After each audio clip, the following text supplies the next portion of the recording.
Welcome to this week's edition of Two Men in the Middle, where two men in the middle of the Midwest pontificate on politics, geopolitical events, and everything in between. I'm Brandon Kinnig. I'm Craig Huey.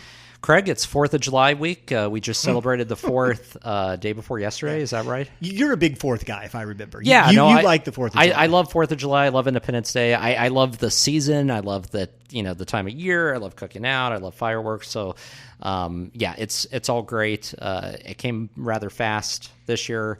And then this has been a strange week because yesterday felt like a Monday, and of course it wasn't. And no holiday should be on Tuesday. And then all of a sudden it's like tomorrow's Friday, which I'm still grappling with because it doesn't feel like Friday. I thought today was Monday.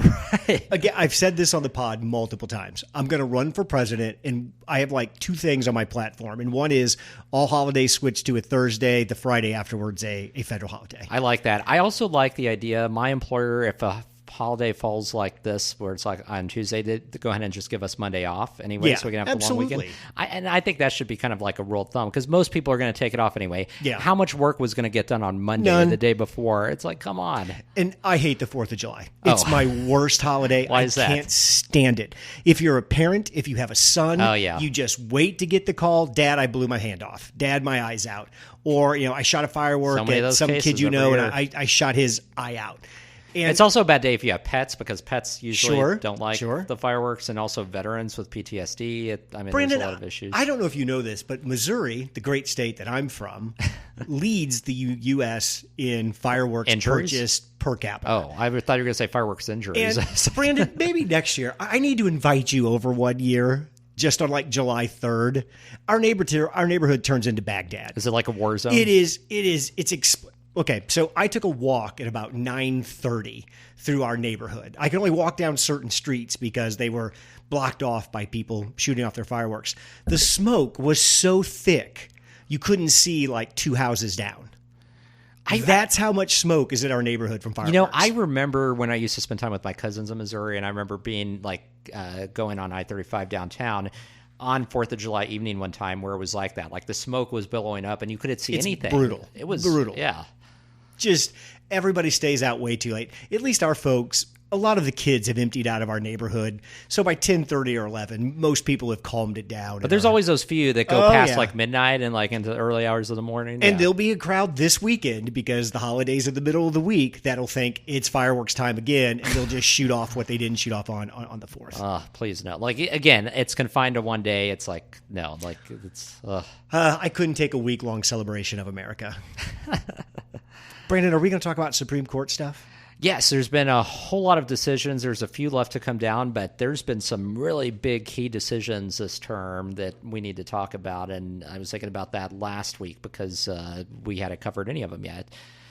And I guess where do we start? You want to start with 303 Creative? Yeah, we can start. That's one of the most recent ones, which I think dropped last week. So that, for those that don't know, Colorado has a law, which I think they dub a human rights law, but essentially they have a law that basically requires equal service, equal protection for all businesses to follow. Yeah. So that was done in the wake of the cake shop shop case, which is also out of Colorado, which went before the Supreme Court. And for those that don't remember, that whole case where basically bakery shop owners said should it be compelled to bake a wedding cake for a gay couple that was against her religion. That went to the Supreme Court, but they didn't really make a grand ruling on it. They kind of punted on it, if you recall. Yeah, they did. And I think this is just the cleanup of that decision. Yeah, because the court has also changed since then as well. So Anthony Kennedy was on the court, the swing justice, and he's been replaced. And so the court looks a lot different than it did at that point.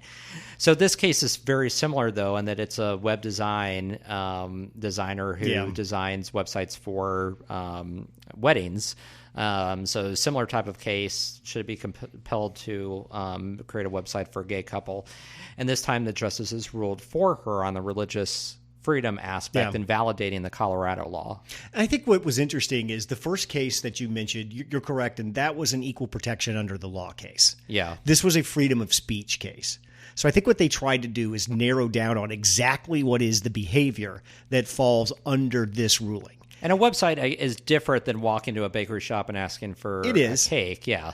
I think one of the hairs they split is there's a difference between products and services.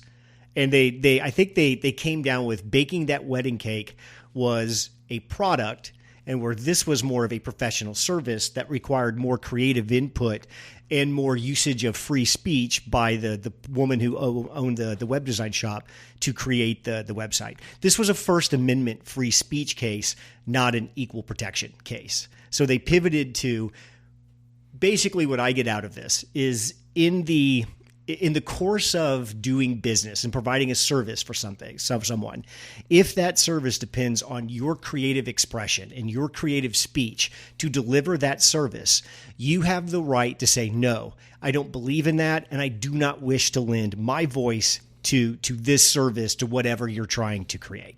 Yeah. And when it's said like that, I think everybody would agree with that.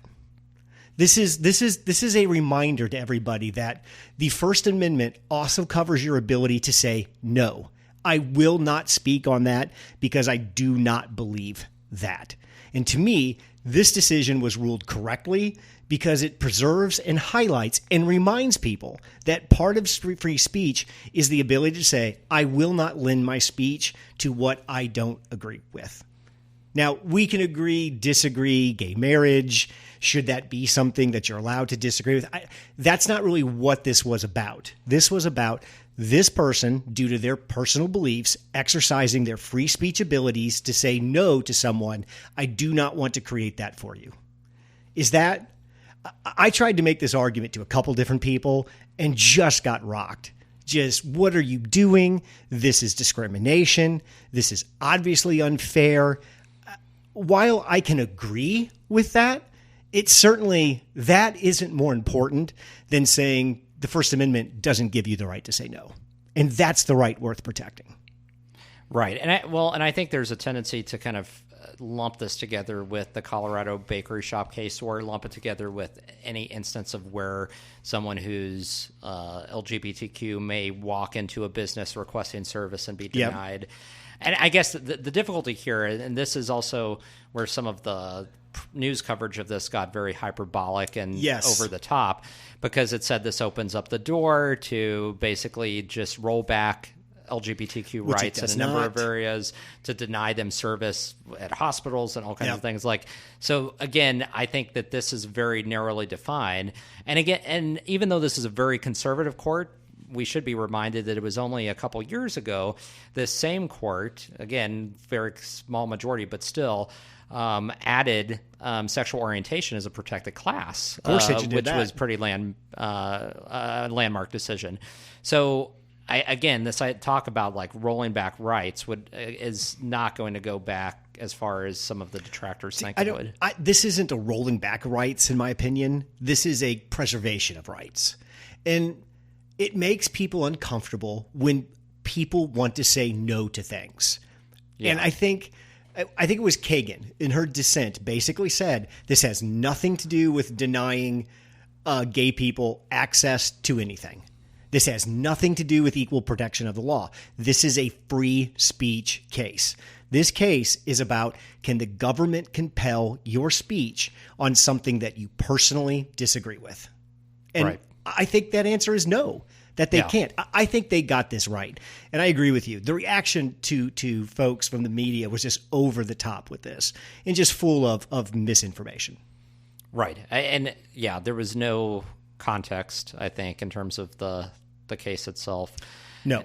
And so, I did not see it in the same lens as many others in terms of being like as alarmed about it, and the outcome is what I kind of expected as well. Yeah, and with this court, and we talked a little bit offline about it, but I was more focused on this side issue of how the case actually got in front of the court. Yeah, which the instance or example that was used of someone who came requesting a cake, it turns out it sounds like is not a legitimate. It's pretty made up. It's basically made up.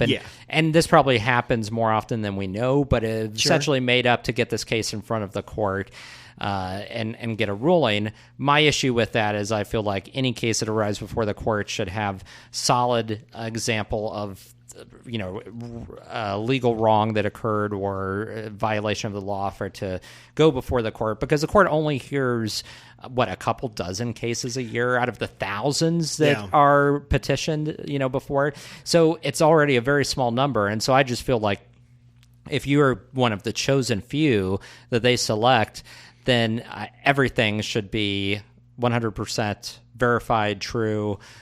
Because, again, if you can jump the line, because there are plenty of cases they don't take just because of lack of time and bandwidth. Sure. I mean, they recess for a good, 4 or 5 months out of the year. Brandon, they got all those rich friends with all those trips to take. Yeah, exactly. What's the fun of being a Supreme Court judge if you can't go on Alaska trips and fly around on jets and stuff? I mean, talk about the perks of having a job for life where you make several $100,000 a year. You only work half the year. And okay, here's how I think about this. Will we both agree that a Supreme Court judge is the pinnacle of the legal profession? Oh, completely. There's nothing above 100%. Okay, how many people at the other heights of the legal profession make oodles of money? If you're in a big law firm and you're a big-time lawyer, you got to come in hand over fist. And now you mean to tell me at the pinnacle of the career, the highest that you could get, the most influential you can be, you make $275 a year and have a great pension? I can see everybody that makes the Supreme Court will get on that private plane almost every single time. Just simply because, again, they're in a high-paying field that they are the top of, and those type of things just come with those type of, I'm air quoting this, executive-style positions. But the problem is, from an ethical perspective, if it's somebody who's going to have interest before the court later or simultaneously, there's no check on that, on the Supreme Court's power. There's nobody else to come in and say, oh, wait, we need to, do a review of, this decision because there was a conflict of interest. And I think that's the egregious thing here and why we need at least some type of laws or ethics policy, because the lack of one, I mean, there's no higher power really in our country than the Supreme Court. Every other body has a check on it, essentially, a governing body except the court. When they rule on something, there's a reason they're called the Supreme Court. Nothing comes above them. That's it. It's law of the land. I mean, that's immense power if you think about it. Huge power to shape the entire country. And, they can't, technically they can be impeached, but that never happens. Very rare. But they have jobs for life. And the conflict of interest thing is a real thing, especially when they rule on cases that impact, because we often leave that out. We focus on these cases at far-reaching magnitude, but there's cases they rule on involving private corporations and involving, private corporate interest. And that's where this gets really dicey, especially with the private jet use and all of that. Do you think with the cases that came out on this docket, because there were some biggies, this affirmative action, the legal theory we're going to talk about, do you think some of the Democrats' attacks on the court were designed to soften them up for this, to try to get them, to move them or to push them in an area or make them think twice about, well, shit, we're already getting pounded with ethics complaints. If we do something that is perceived as taking rights away from the LGBTQ community, we're really going to get it. Well, I mean, all these attacks out of Pro Bono, these didn't just come out of nowhere, and they definitely have an agenda attached to them. Well, they do, but I think that agenda is more aligned with fundraising, activating grassroots support, mobilizing voters in key races, because I think that's where it's going to have the most traction. It's been long-standing that Democrats have struggled to get their voters as energized about Supreme Court vacancies and about appointments and about judges, unlike Republicans. I mean, if you think about Republicans, for years, it's been this hallmark of their platform to reshape the court, and appoint conservative justices. And Democrats have never really responded to that or been activated the same way. But now that has shifted. Now that Republicans have a strong conservative majority on the court, now you see the left activated and paying attention, especially in the wake of the overturning of Roe. And so I think I'm more in line in terms of what the rhetoric was meant to do, because I don't know that they ever believed it was going to switch minds on the court, because, that kind of thing usually doesn't. I mean, why would the court care? Because, again, they can't do anything to them, essentially, right now, as the politics stand. So I think it was more meant to just activate their base voters and keep the issue alive headed into next year's elections, maybe somewhat with the off-year elections later this November in Kentucky and Virginia, where there's governor's races and state house races that they want to contend. I think the problem is that, and I don't know the exact amendment numbers, but the concept of freedom of association butts right up against equal protection of the law all the time. And if you look at the Constitution as it was originally written and its original intent, there is nothing in it that says, until you get to the Equal Protection Clause of the 14th Amendment, that says, if I don't want to serve X, Y, or Z at my restaurant, I am completely within my rights to do so. There's a huge contingent of libertarian and conservative pundits out there who will just say it should be completely legal for someone to refuse to serve dinner at a restaurant they own to fill in the blank. It really doesn't matter, because in this country, I am free to associate with whomever I like, and then the free market takes care of the rest. If I don't serve you because you have a NATO shirt on, and I'm not going to serve anybody who supports NATO, there's a restaurant right behind me that will. I probably won't stay in business long. Although we had already decided on some level which cases that, where the line was drawn, though. I mean, the Civil Rights Act, sure, of, 1964, there has to be lines sometimes. Yeah, 1967. So there were lines drawn to say, no, we're not going to allow segregation when it comes to race. Mm-hmm. Which are all correct, right, and should have been done. So, there's never a case in point where we would return to the complete libertarian philosophy of just anything goes. But yeah, it gets much more dicey when you get beyond kind of those obvious lines into other characteristics and into orientation and into and where you draw that, as you said, it's very different providing a service like a website than having an establishment that's supposedly open to the general public. Correct. Because a website designer each and every day makes arbitrary decisions, I would say, and deciding which clients they take on and which they don't for a variety of reasons. So, Brandon, you hang out on the web a lot, and you're kind of a web person, designer. I'm totally butchering what I was going for. Just trying to say, a lot about websites, how the internet works, how to market on the web, digitally, and all of that. So what this ruling does is reinforce, if I come to you and say, I have a Nazi site that I need put up, and I need you to put the swastikas on it, and here's some verbiage about I want on it, but I also like you because you do this a lot. Can you help me work through this to make sure it's the best it can be? You should have the right to say no. Say to no, that, right? yeah. Again, what is the difference between that rights, and the person requesting the gay wedding site, except the fact that we all find the fact that you wouldn't work with a gay person disgusting? Yeah. That's really it. I mean, the people who got so irate about this didn't think about it for 5 minutes, because the one scenario we hate is the scenario that it's on. Right. The person refusing to do something for a gay person because they're gay. But if you take 2 seconds and think a few more scenarios, you can come up with 100 that you support. Right. And I think, and to your point, I think when it comes to religion and freedom of association butting up to access, this is a constant tension. There's always going to be cases where we have to draw lines, and then cases where it's not going to be 100% in a case, right? I mean, because then a case that comes to mind, which I don't know if the Supreme Court has ever actually ruled fully on this, is that you have the instance in with pharmacists at some pharmacies who would not dispense the abortion after pill to women because they said it violated their religious rights. But that's a very different example, because that's So this ruling doesn't impact that Not at all. Not at all. I'm just bringing that up to show that that's why these issues are much more complex, and it's not black and white, it's gray, and you have to decide on the merits based on different factors, based on something that's open to general public, based on something, a product that should be available to everyone, things like that. When you take a job, knowing that this is something that's you can dispense or that you're supposed to dispense for. Anyway, there's a lot of different issues, but someone who's a website designer or someone who's in any creative industry, any creative vein, like every single day, they take on work or reject work based on preferences, their own personal preferences, based on time commitments, based on what they agree, don't agree with. And you can always go back. I think you could make an argument that a web designer in some aspects is an artist. And as an artist, they can say, absolutely. I should have the personal right and the conscience to be able to decide which art I decide to take on or do versus what I don't.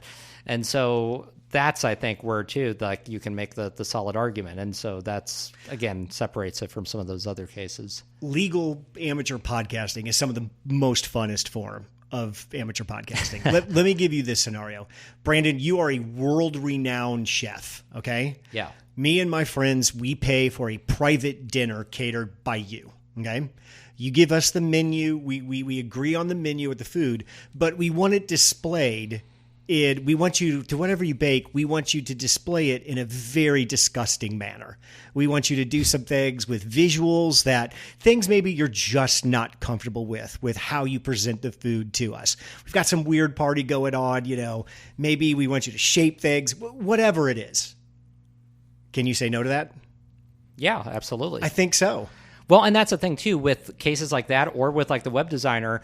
I think we often forget, unlike some of those cases, like, bricks and mortar establishment that, sells a cookie cutter product, or, Chotsky or something. In most of these cases, the artist or the designer, they leave their imprint on that work. Yes. So the web designer's name is somewhere on the website. Yeah, absolutely. If you're a chef, your name is going to be associated with that work. Correct. And so that is even more reason that you would want to have the ability to have say over what you do or don't do. The Constitution seems to do a really good job of defining what our freedoms are. It seems to struggle when it tries to push us together to all get along.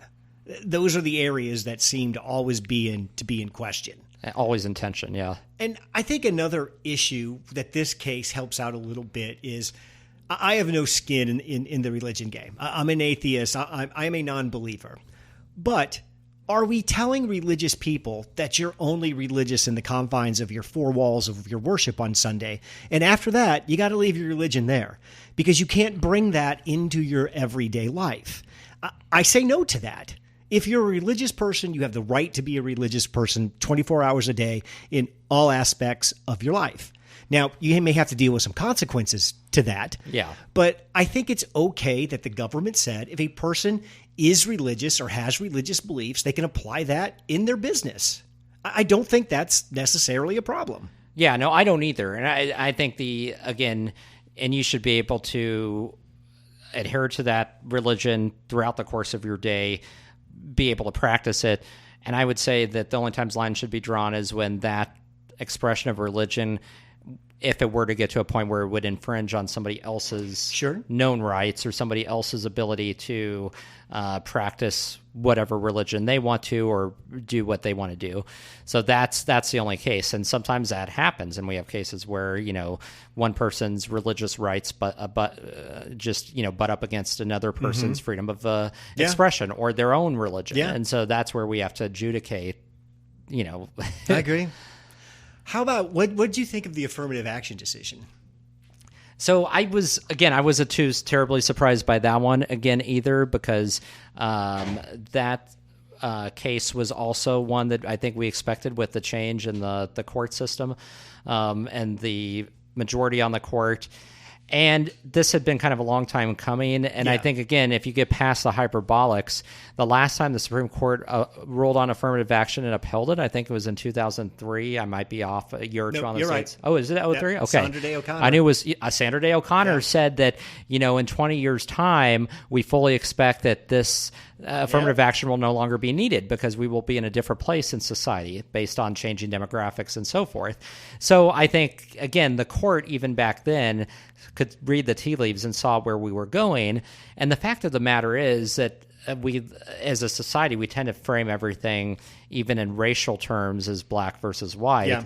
But the primary, I would say the primary cohort that's most hurt by current affirmative action policies at big Ivy League schools are Asian Americans who are less represented than they normally would be because of this focus on trying to have diversity in all cases.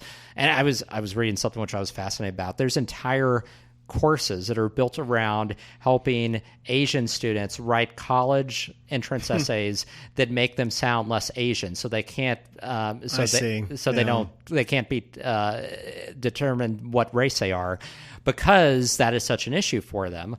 And I think too, this was kind of this case was narrow as well, because this applies to Ivy League schools. This does not apply much broader to that. And there are ways that you can get at, which I think is more relevant, socioeconomic status, more so than race, via the college entrance essay, which the Supreme Court even called out and said that that's still an avenue for colleges to actually leverage and use that as a way to create more diverse student bodies. So again, this is one too where I think there's been a lot of overreaction. At some point, we were going to move away from affirmative action. It was never meant to be a permanent part of our society. No. It was meant as a temporary corrective measure to help facilitate the economic and academic opportunities, especially for African Americans who had been suppressed for so long in society due to Jim Crow and other laws.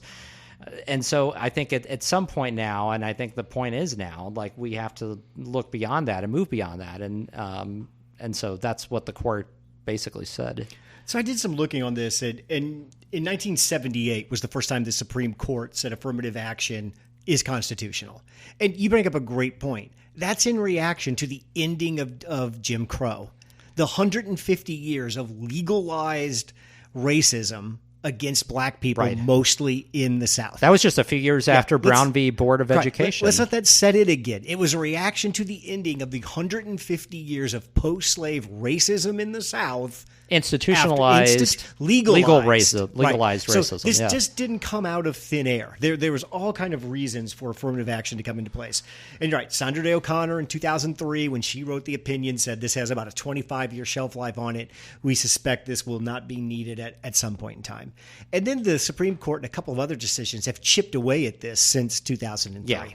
So we get to this point where it seems pretty clear that there's going to be a change in affirmative action. The media, to me, the media just flat out, if you're wondering, I get upset sometimes when most right-wing bloggers and podcasters talk about the mainstream media and all of that. This is why. This is the part that they cannot defend, because they did nothing to educate people on anything. They did nothing to tell them the history of this. Joy Reid had a guest that the night this broke on MSNBC, who looked straight into the camera and said, boy, I just wonder if we'll ever have any more black doctors or black lawyers anymore. The ignorance of that statement in some ways summarizes the whole mainstream media's reaction to this. So, and what I can't stand about the media is that, first off, there's four corners defined on this problem. How many people does it affect? How many schools does it affect? How many professions does it affect? Nobody talked about any of that. Or the fact that the Ivy Leagues, as far as college graduates go, represent such an infinitely small number. Tiny. And then if you look at the vast majority of African Americans who graduate from four-year institutions, graduate from public institutions, or from historically black colleges and universities, HBCUs. Yeah. I mean, we both worked in the college space for a time, and I think the number is there's 6,200 or 6,500 colleges in the United States. If you throw everything into one big basket, I think this selective process only affects 72 institutions. I think that's right. And it's 4% or less than 4% of all applicants go through this process. So first off, your doctor probably graduated from the University of Kansas or the University of Missouri or some other institution, state-run, and they're perfectly fine. Right. The problem is that these institutions pump out culture elites. People that graduate from the Ivy League, they have heightened influence politically, economically, socially. Yep. This is how we create and sustain the elites in our society. And that's what this is about. That's why, 30% of college kids in the Ivy League, or maybe this is just specific to Harvard, I keep using Harvard as an example for everybody, are there on legacy let-ins, which the court has no problem with there. So the court's telling Harvard, you can throw away every academic standard you have if someone writes you a check. That's totally, totally fine. They also told the naval academies, none of this applies to you. Because for you guys in the organization that you have to go into, that's a great diversity point. Is absolutely required. Yes. So we recognize in our military, which I feel pretty confident saying our military is one of the largest, most complex organizations in the world. Yeah. For it to run, you must maintain these policies. I found that to be incredibly interesting, maybe. Yeah.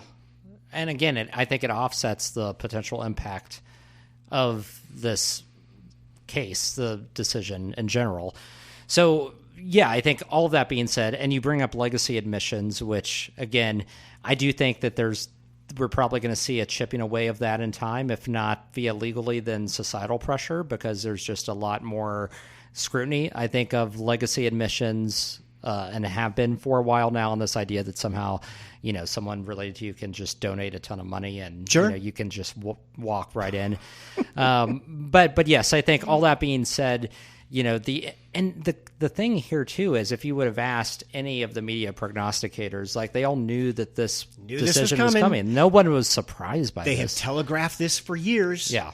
The other thing too and there was that case too, which you alluded to. It was several years ago, but a quota system was shot down. I think that was University of Texas, where there was a student who had petitioned the court because of them using quota system. So we had already started chipping back at, and so it was inevitable. This was where we were going. And sticking with Harvard, what I can find is anywhere between 6 to 12% of that population is African American students.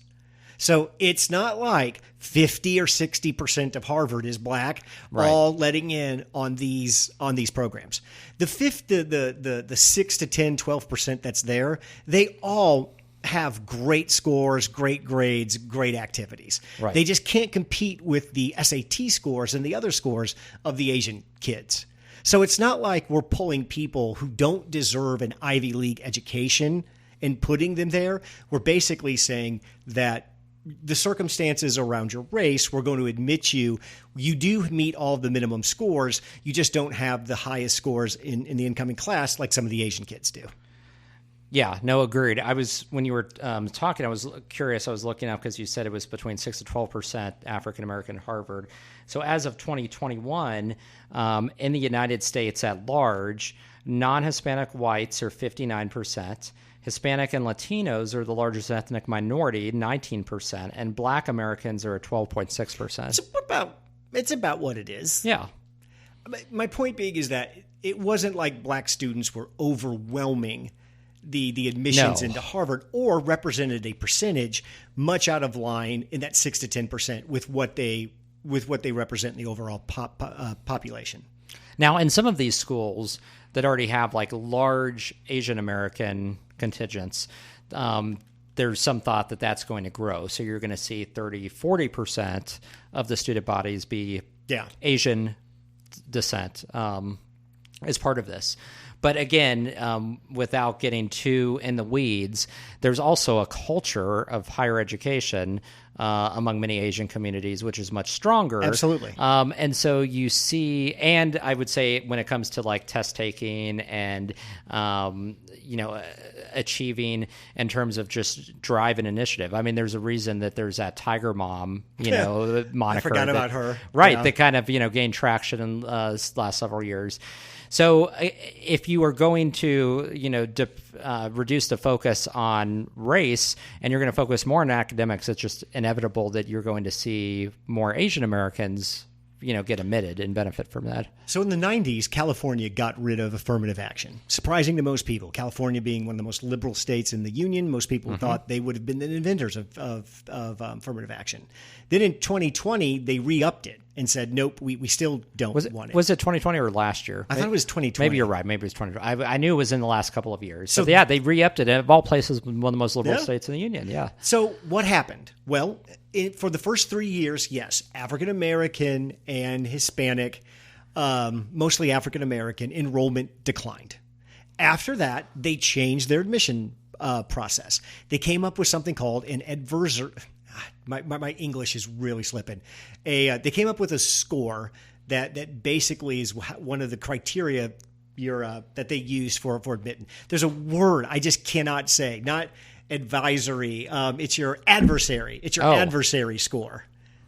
Not adversary, because adversary is like an opponent. Yeah. So the bad things that have happened, for example, if your parents didn't graduate college, that's a point. Adversity. Adversity. Thank you. Yes. Why can I come up with the word adversity?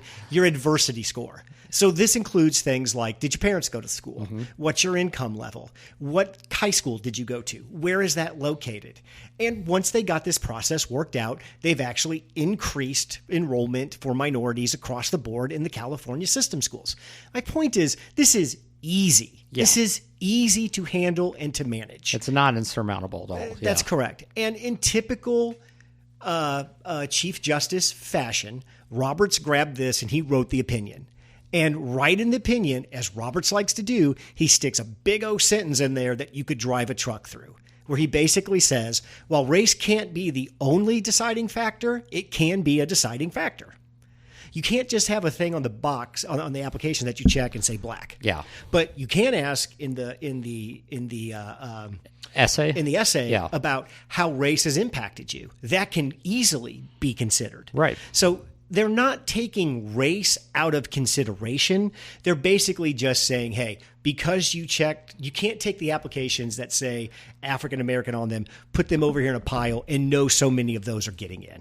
Right. But you can easily come up with a different admittance criteria that allows you to do more minority students. Exactly, yeah. I just don't see where the meltdown was on this. Yeah, it's overblown. Does the Supreme Court need to come out and make a statement on kind of precedent and how they see precedent? Because in the last year, they've taken two things that Americans are pretty familiar with, Roe and affirmative action, and ripped those away.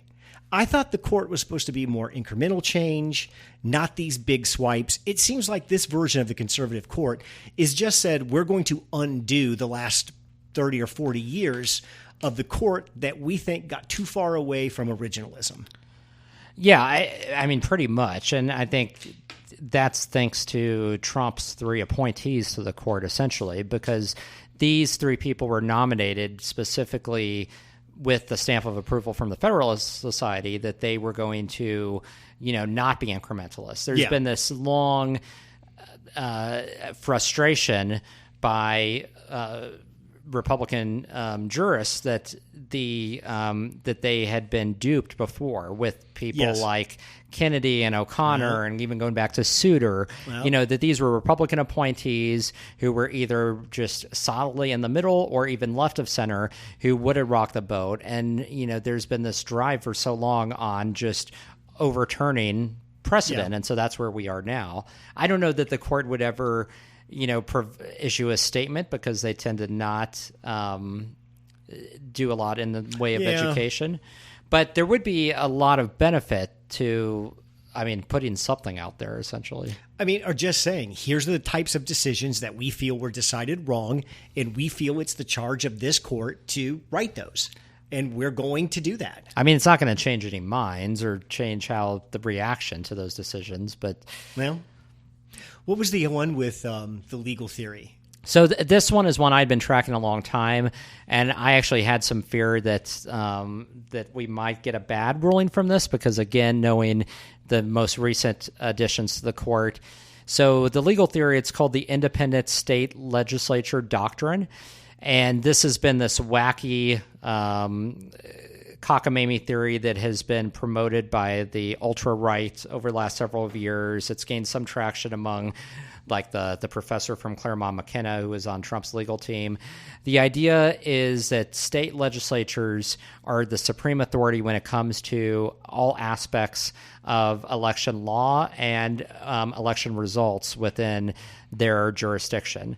So that no courts, whether those be district courts, federal appeals courts, the U.S. Supreme Court, can weigh in when it comes to how they conduct elections, when it comes down to how those elections elections are the results are tabulated, the counting. So what's, I guess, striking to me is that if you go all the way back to 2000, Bush v. Gore, the Supreme Court would have never been able to weigh into that and stop the Florida Supreme Court in the middle of that recount, according to this legal theory. Now, at the time, roles were reversed. Republicans wanted the courts to have power and authority to stop that, and Democrats were the ones saying, no, the federal courts, should just back off. This is a local state issue. Let the state Supreme Court rule. But this is this would have been very problematic for a number of reasons. Number one, that this was the argument that Trump's team was using in Arizona and in Georgia and Pennsylvania to get those state legislatures to overturn the will of the voters. And basically, the underpinning of this theory means that essentially a state legislature could say, well, we don't like how our populace voted. We think there were some shady things. We're going to go ahead and just have our electoral votes cast for the other guy. And they could do that, and courts would not be able to intervene. And you could have entire elections where people's votes would be disenfranchised that way. So that's essentially what the end game was with this. They weren't successful in 2020. And for those that recall, there was an active effort by Trump's legal team to prod those state legislatures in those states to get them to just replace the electors. That's probably something Trump's going to get indicted for out of Georgia. That's part of the Georgia case, front and center, and actually part of the DOJ case as it relates to what happened with January 6th. But what's great is the court did rule 6-3 that this theory was invalid and had no place. You basically had the three liberals who were joined by Roberts and by Amy Coney Barrett and by Brett Kavanaugh, and that opinion. There were three justices, which does disturb me, that ruled in the dissent. And Alito, Thomas, and Gorsuch, which I do not understand, because under that theory, I mean, it would be absolute chaos. The idea that courts could never intervene, I mean, it would take us back to like a Jim Crow time even, where, I mean, you could have state legislatures that invalidate entire classes of people under this crazy legal theory, and nobody could step in to right that wrong. Why have an election? Just let the Congress do it, right? Yeah, just let the state legislature. It would basically let the state legislature pick the president, essentially. That's basically what they're asking for. So, again, very disturbing that three of our justices saw it that way, but thankfully 6 did not. They won out the day. And it is interesting with some variation. There is this paradigm on the court, because I do have a problem with liberals who just like to lump everybody together. You do have essentially these different factions on the court, though, even on the conservative side, right? Yeah. You have Alito and Thomas, who are often in dissent on many opinions, or tend to have the most extreme view on what's considered the right. You have the three liberals. You have Roberts, who's probably closest to being in the middle, but is still right of center, who's the institutionalist, always kind of looking to protect the institution. He's the one that tried to find a compromise on Roe v. Wade that would have overturned it, but was rejected. And then you have like Amy Coney Barrett and Brett Kavanaugh, who have both shown to some degree that even though they're on the conservative side, firmly on the conservative side, they're not always on the same side as Alito and Thomas, that there is a bridge too far for them in some of these cases, and they do back off. So it's interesting how those factions have kind of taken shape on the court. If you listen to the legal podcast or experts, I mean, this is like your Sarah Isgers, your David French, people that actually are experts and lawyers. Oh, yeah, follow this. Sarah Isgers worked in the DOJ and all of that. Yeah, she's super all of that smart. Kind of good stuff. What was I just talking? What were we talking about? You said if you listen to them, we were talking about the court and the factions and how they rule. And oh yeah, I'm sorry. Thank you, Brandon. Yeah. So if you listen to them, they bring a good point that it was Kavanaugh who was in the majority the most in this session. Last session, it was Keegan. So they use this as a metric to show the court's actually functioning kind of like it's supposed to. The person that is a liberal. They're in the majority one session. The conservative is in the majority the next session. There's a lot of feeling, I think, amongst the legal folks in the United States that the Supreme Court is pretty healthy right now and is doing what they're supposed to be doing. Why is that so disconnected from the public's opinion of the Supreme Court right now? I think mostly I mean, it would be to some degree without the overturning of Roe, but I do think the overturning of Roe was a watershed moment. I do too. And that completely changed the court's perception among so much of the population, and to a degree to where I don't know if the court will ever recover in our lifetimes from that. I mean, in some ways, it's not unlike early in his term, like the botched withdrawal from Afghanistan by Biden and how that started his downward slide. Of course, there were economics and other stuff into that. But I think for the court, that was the big catalyst. And so the decisions that followed have not helped at all. But I think everything is seen through the prism of Roe now. And so there's even a much greater I think reaction and much more vocal reaction than there would be without Roe being part of all of this. Brandon, if it gets any hotter in the studio, we may have to start stripping down here. Yeah, I was saying I am getting very. This is why we can't have cameras, because we might have to be taking shirts off here by the time we get through our next 20 minutes. It's like a sauna in here. Yeah. The last legal thing to talk about is on July 4th, there was a judge he sent out of Texas who made this injunction that the federal government cannot reach out to social media companies for the purpose of asking them to remove things. Right. And I think it's interesting that he wrote 155 pages on this and he released it July 4th when he knew nobody was around to notice. Now, a lot of people have picked up on this, but this feels like a friendly judge who wrote 155 pages to explain his logic, knowing that the first time the appeals court gets a hold of this is going to get shot down. Yeah, I definitely believe so. I don't think the free speech argument will hold up here because, again, I think that the government reaching out to social media, questioning, asking them is not the same as mandating that they pull something down. And, there's been a long history in the United States of the government at times when it's come to sensitive information reaching out to old media or traditional media with the same kind of request. So why would social media be different? The federal government has the same free speech rights as you and I do. And in this country, as we're learning, it's really hard to tell somebody you can't say something or you can't talk to that person. Yeah. Let's switch to some presidential politics in the 2024 race. Brandon, I am speechless. I mean, this week we're going to focus on Ron DeSantis, and let's start with the infamous video that he put out. So you had not seen that video until I sent it. Oh yeah, it was you're the one who made me aware of it. You had to think this is a parody. There is no way this is real. Oh yeah, that was definitely my first thought. In fact, I had to go online and I had to corroborate it because it seems so ridiculous that a major party candidate would send that out. And granted, I am the first one to call something out if I feel like it's overblown rhetoric or overheated. But this was clearly a case of where Ron DeSantis, as this PAC and campaign supported video, was going after Donald Trump for embracing the LGBT community. And it was DeSantis was all but saying, I will not be a friend to that community and I will not support their rights. I mean, if there was any blatant attack on any particular group, I mean, this was it in terms of going after one specific group. And it was all encompassing. I mean, it touched upon all the issues. It touched upon drag queens. I mean, the ridiculous groomer nonsense. I mean, it was stereotypical, but it was horrible. And it was just... and one thing I find, I don't know, there's so much that's I find ridiculous and crazy about it, but also in the context of a race, because Ron DeSantis has to realize that as much as he's trying to outflank Trump on the right, if he were to somehow win the nomination, he has to run in a general, and all of this is unpalatable to a general election audience, much less his home state of Florida, which has a very sizable gay community in southern Florida. I mean, it's just I don't understand it. So here, there's so many things about this video that I did not understand. I agree with Pete Buttigieg. Wow, my language is going.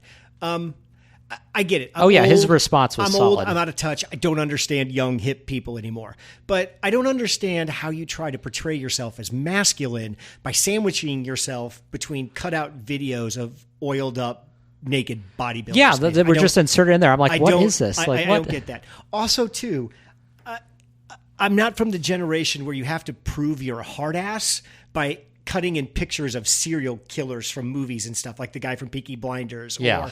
or the guy who plays American Psycho, Christian Bale. If I wanted to butch it up, I didn't have to do stuff like that. I found that to be one of the most distasteful, disgusting, unnecessary political ads I've ever seen. And what it just says to me, here's the mistake I made. I didn't realize DeSantis is a non-serious person. Because a serious politician who wants to win the presidency does not put out that ad. No. So I showed that ad. So I was completely lost. So I took it to my daughter, 23, just graduated with a mass communications degree, works in marketing. Politically aware a little. Not politics isn't her jam. Yeah. So I showed her the video and I took the sound off and said, okay, with not hearing what these two men are saying, she knows who the two guys are. What would you think this ad is about? If you didn't know who these two men are and you couldn't hear what they're saying, what is this ad? And after looking at it with the sound off, she said, it's two gay men in a fight and the young gay man is obviously mad at the old gay man. She's like, that's what I would take away from that. And I'm like, okay, that makes sense. Yeah, that tracks. Then she said something to me that made sense. She said, while I think this ad is dumb and disgusting and stupid, this ad is for 18 to 30-year-old males who are always online. This ad is for the Joe Rogan crowd. That's a good point. This is for the bros, she said. She's like, you're struggling with this because you're using your old man lens and this should be this way and this should be that way. She's like, you have to think like a 27-year-old male who's online 24 hours a day. That's who this ad is for. I'm like, okay, that at least made some sense. The hyped up masculinity aspects definitely make sense, and if that's who the target audience is. So I guess too, now fighting is something we do. If there's a business problem, Elon Musk and Mark Zuckerberg, they just fight now. Yeah, I mean, that's where we are. It is so Is stupid. Holly going to fight DeSantis because they're both men? And that's what men do. Also, Ron DeSantis. He might get his shoes scuffed. I don't see Holly as the type of guy that gets in fights. Holly looks like a biter to me. Brandon, you and I are both under 6 foot tall. Okay? Yeah. Most men are under 6 foot tall. Ron DeSantis is a good 5'8", 5'9". He's just an average size guy. When you make videos like that, you make yourself look smaller, weaker, vulnerable, and to your point, disgusting. And what woman, for fuck's sake, what woman looked at that and said, yeah, yep, that's who I'm voting for? I think the thing is anybody even trying?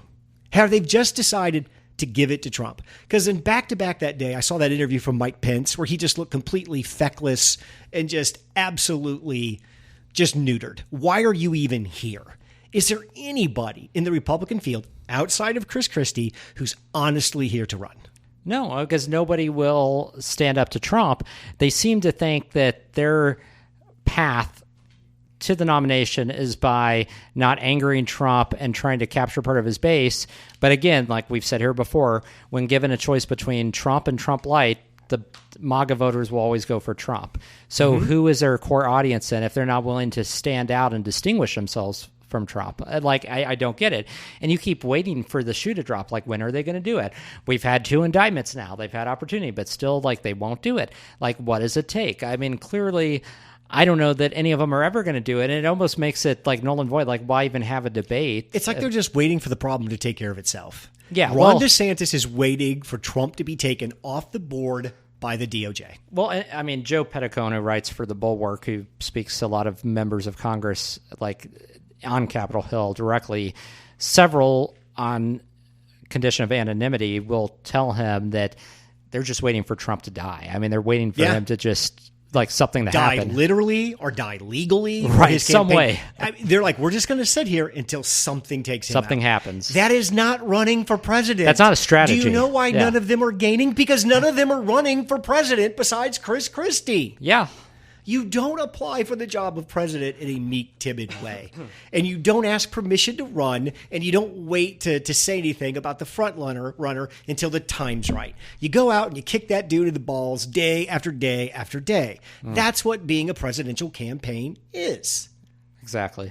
Brandon, I like to fantasize that as a campaign manager, I can get a lot of people elected president. I think I could get Ron DeSantis elected president. If we could wind back the clock to his announcement, that announcement's going to be an all-day Florida event, right? Our pitch to the country is we want to make America Florida. So we're going to start with just the governor going around the state to colleges, barbecues, restaurants, meeting the people of Florida, ending up in Tallahassee at a massive party, huge barbecue. The governor's there. He's playing football with kids. He's throwing the ball around Fox News all day, ends up a concert, and then he makes his announcement. And his announcement is, one, Ron, every time you say the word woke, I'm going to punch you straight in the face because that's a childish term. We're adults now, and we're going after the adult vote. So we're going to use this opportunity to explain that the Make America Florida thing, it's a freedom agenda. Florida is thriving because the amount of personal freedom that Governor Ron DeSantis has bestowed upon that state. They are the state that took 500,000 people away from California. They are a state that has no sales tax. They are a state that the economy is booming because of the freedom that he has provided through COVID, through the vaccine, and just generally being an awesome person. And that's the message we're going to send. We're going to focus on not woke. If you say the word woke, every time you say the word woke, I'm going to stretch a rubber band back. I'm going to hit you right in the balls with it because that's not a word we use anymore. We use the word freedom. And we talk about you as somebody who understands the power of freedom and will fight for freedom. That is an actual message that could resonate with the people you're trying to get on board with. And that's a message that's durable to the general. So you don't kill yourself, that if somehow Trump does die, which now I guess is the only way DeSantis would ever win, you have a fighting chance. Brandon, how easy is it? How easy could it be? I mean, it could be very easy. But again, it's this, ill-fated drive to go to Trump's right. And that's why the focus on woke over anything and everything else. Freedom agenda is a great message. And I would say it's a great message for the primary, but also for the general. But because he's so focused on the primary and so focused, but he's doing so like he's playing to the lowest common denominator, even within the primary, which is why he's using the word woke. And it's just like, this verbal diarrhea of ridiculous terminology. I know this has come off as super douchey, but every time like DeSantis' campaign manager watches one of Trump's rallies, he's got to just feel sick inside. Looking out at that crowd, that's who we have to connect with. That's who they're going after. I don't want to. I may not agree. I may not like it. But Ron, that's who you're going after. And even that group didn't like that ad. Yeah. No, it's... Ron DeSantis has just turned into everything everybody always said he was. Well, and it's interesting because you have one other contender in the race from Florida and apparently another one that may be entering, Rick Scott of Florida. Have you heard that? No, there are three from Florida. Yeah. You're probably the Miami mayor. The Miami mayor, yeah. Who, when Hugh would ask him what a Uyghur, if I thought about the Uyghurs, he's like, what's that? Yeah, you're done. You're not a serious candidate. He's done. Sir. And where is Rick Scott's lane? Like, who's a Rick Scott voter? Nobody finds him appealing or attractive. And and it's funny, as focus as Ron DeSantis is on the word woke, Rick Scott's focus is on socialist and communist because every other word out of his mouth is like communist and socialist. About socialists and communists don't stay out of the state of Florida. Whatever. Yeah, Ron DeSantis, I thought he would put up a better fight than this. He is just absolutely flaming out. Ugh. He is down in one poll, down to 15 or 16. He's 3 points ahead of Vivek Ramaswamy. How? Yeah, that's saying something. I mean, last year he was Republican Jesus. Right. Hey, when you're beating the shit out of Charlie Crist, it's really easy to feel like you're on top of the world. Game's changed, dude, and he's just not ready to play this game. His popularity in his own home state has also plummeted too, due to a lot of local issues, which we've talked about. But the interesting thing, I think, and it'll be able to watch the coming months, is that you get into those early states, like the polling out of Iowa, New Hampshire, and South Carolina. If he continues to tank there, people forget, like at this point in the 2016 race? Yes, I have to go all the way back. You had people like former governor of Wisconsin, blanking out on his name, who was basically one of the leading contenders in the race. Yeah. He was number one in the polls. Scott Walker. So, there's this tendency that there's this person who's riding high and they're the Republican savior, and then they flame out. And I think that's what we're seeing with Ron DeSantis. But the problem is Ron DeSantis has he hasn't fired his staff. He hasn't completely overhauled his campaign apparatus. I don't see where he's trying to change the momentum in any conceivable He's just way. Staying pat. The other thing, too, if I'm Ron's campaign manager, Ron, you got to be aware of your face. You got to be able to disconnect what you're feeling from your face. Yeah. I know it's hard, and I know you're used to being the governor where you just snap and everybody, and I get that. And that's Have you cool. seen him laugh, by the way? And you can't laugh. Oh, my gosh. You can gosh. chuckle. His laugh is creepy. That's right. And you his can't do that. His mouth opens like extra wide. Like I've never seen somebody whose mouth opens that wide when he laughs. You have a lovely wife and beautiful children. We are only going to use them on the campaign trail when it visually makes sense. Yeah. Let me give you an example, Ron, where it doesn't. Marching your wife holding a child through a driving rainstorm in New Hampshire so that you can be at the front of a 4th of July week parade. It's not a good move. Ooh, I didn't see because that one. you sat there looking absolutely miserable. Your wife looked like if she could teleport out of there, she would, and your kid was throwing a fit. Again, you have assets on the board to work with. You're just not putting them in the right places at the right time. Yeah, and I mean, I don't think he will. And it would be interesting because I could see him getting shredded by Trump at a debate. He would be slaughtered. Yeah. My other thing is, Ron, go home tonight, and when you come back tomorrow, I want your 10 best jokes about yourself.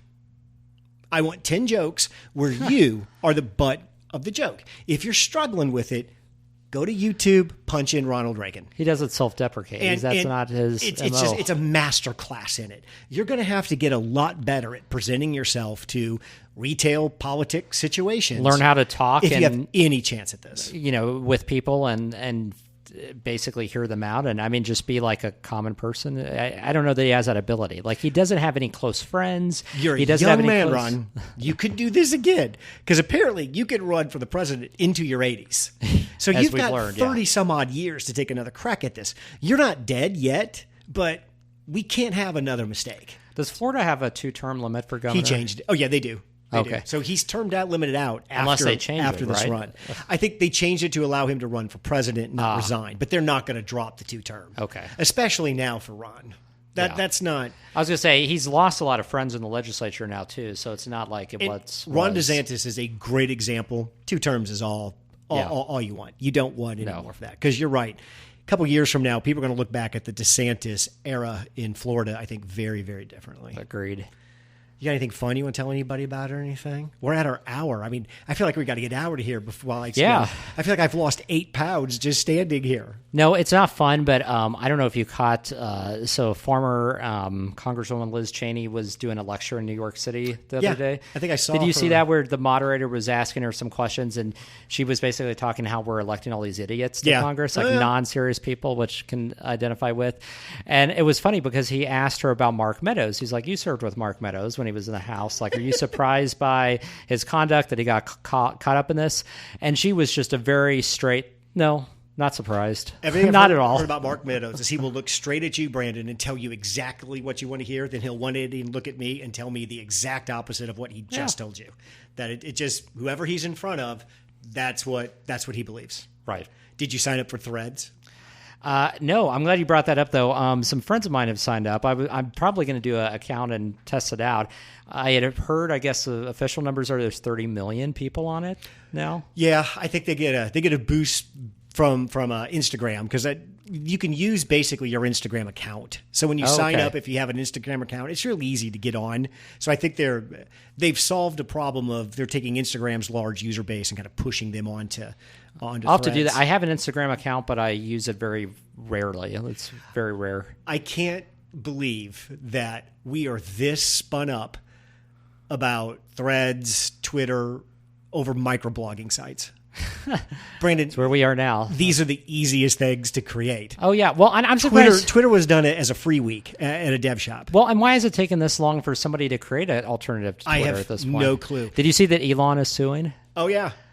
Well, Brandon, I fired a bunch of people and said I didn't want them, and you hired them, and guess what? They took a bunch of stuff they learned from me and they applied it to you. That's never happens. How that's supposed to work. That never happens. Elon Musk, the cheese is off his cracker. This is, I hope Threads actually consolidate some of the other smaller platforms that have tried. And I do hope they actually get sticky and put some pressure on Twitter to maybe change it or rebalance. Yeah, I think that would be great. Because there was that other smaller platform I was going to try. I can't remember the name now. What was, There's Mastodon. That was the one I was going to try. That was the most confusing thing ever. It was so confusing. Yeah, I kind of rejected it and just like abandoned it. And many other people did too. But any website or app in the social networking area that asks me to pick a server, I'm just going to stop the process on. Yeah, I'm like, I don't know. Yeah. You should know that. I don't need to know what server I'm on. All right, we'll call it there. That's our hour. Thanks, Brandon. Thanks, Craig. Thanks for listening to 2 Men in the Middle. Make sure to give us a 5-star review wherever you get your podcasts. Check out our website at 2meninthemiddle.com. Drop us an email at 2meninthemiddle@gmail.com or tweet at us at 2 Men in the Middle. We'll see you next week.